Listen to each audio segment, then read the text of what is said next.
పవన్ కళ్యాణ్ గారి మీద మీ అభిప్రాయం ఏంటి? పవన్ కళ్యాణ్ అతను చూసే ఓట్లేసాం కదా. ఓకే. ఇలా చేస్తారని అనుకోలేదు. అతను సీఎం గా ఉండాలని మేము కోరుకుంటాం కానీ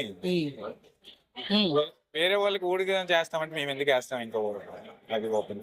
అంటే రాష్ట్రం బాగుండాలంటే 15 ఏళ్ళు కూటమి ఉండాలి, కూటమిలో ముఖ్యమంత్రిగా చంద్రబాబు గారు ఉండాలని ఆయన చెప్తున్నారు. మరి జగన్ చేసినవి అవే ఒప్పులు బ్రదర్. ఓకే. 9 హామీలు నెరవేర్చారు బ్రదర్. నవరత్నాలు నవరత్నాలు మొత్తం నెరవేర్చారు. ప్రజలు ఆయన వద్దనుకున్నారు, వద్దనుకున్నారు. ఇతను ఏ హామీ నెరవేర్చలేదు కదా బ్రదర్. ఇంకా 3 ఏళ్ళు అదే 3,58,000 కోట్లు తెచ్చాడు. అప్పు తెచ్చాడు. తెచ్చి ఏం చేశాడు చెప్పండి? ఒక ఫంక్షన్ ఒకటి క్లారిటీ ఇచ్చాడు. డిఎస్సి నోటిఫికేషన్ అతను తీసింది 6,000. 10,000 అడిషనల్ గా వేసారు. కానిస్టేబుల్ 9,000 వేసారు. 9,000 అది అతను తీసిందే.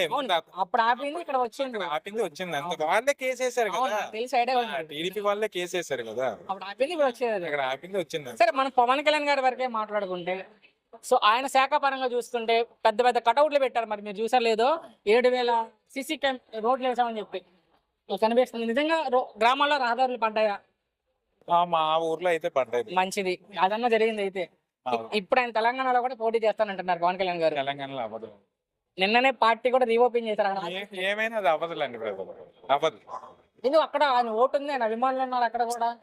నేనే అభిమాని బ్రదర్. తెలంగాణలో మీరు ఇక్కడ అభిమాని. ఎక్కడ అభిమాని? నేనే చెప్తున్నాను కదా. కావాలని మీకు అసలు చూపొద్దు, నాకు అబద్ధం చెప్పరు. కానీ సరే, విజయ్ గారు లాగా సింగిల్ గా వెళ్తే పవన్ కళ్యాణ్ గారు 119 కోరుకుంటాం. తెలంగాణలో నేను అడిగింది. తెలంగాణలో అవ్వదులేండి. ఇక్కడ ఏపీలో కూటమి నుంచి బయటకు వచ్చి వెళ్తే రావాలి కోరుకుంటున్నాం. సార్ ఓడిచ్చారు, నన్ను ఎందుకు వస్తానన్నారు ఆయన. అయ్యో, ఉంటే జనాలతో ఉంటేనే కదా తెలిసేది. అతను గెలిచాక ఒక దగ్గర ఉంటా, గెలిచిన తర్వాత గెలకపోతే ఒక దగ్గర. సరే, ఈసారి ఒకవేళ అనుకుందాం కొత్తలోంచి బయట రావాలని కోరుకుంటున్నాం. మీరు కోరుకున్నారు, వస్తే ఎంతవరకు ప్రభావం చూపిస్తారు ఏపీలో అయినా? చూపిస్తారు బ్రదర్. ఒకవేళ ప్రతిపక్షం వచ్చినా ఏముంది, జనాలతో ఉంటే కదా. సింగిల్ గా వెళ్తే నా ప్రశ్న ఏంటంటే, ఏపీలోనే ఏం పీకలేపారు పవన్ కళ్యాణ్, తెలంగాణలో ఏం పొడుస్తారంటున్నారు రోజా గారు. రోజా గారితో ఎందుకు లేండి బ్రదర్, మన లేడీస్ గురించి సరే, ఫైనల్ గా ఈ 2 ఏళ్లలో పవన్ కళ్యాణ్ ఏమైనా అవినీతి చేశారు అన్న ఆరోపణలు ఏమైనా వినడం కానీ, నిజంగా తినేశారన్న నమ్ముతున్నారా? వినలేదు. ఎందుకంటే మా ఊర్లో టీడీపీ గవర్నమెంట్ అయినా అతను పంచాయతీ కాబట్టి ఓపెన్ గా రోడ్లు అయితే పడతాయి. సరే, ఆయన అభిమానులు కోరుకుంటే ఆయన ముఖ్యమంత్రి కావాలనుకుంటున్నారు.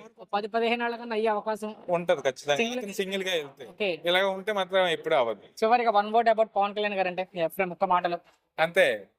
పొలిటికల్ గా కాకుండా ఆయన మీద, ఆ వ్యక్తి మీద మీ అభిప్రాయం. Thank you.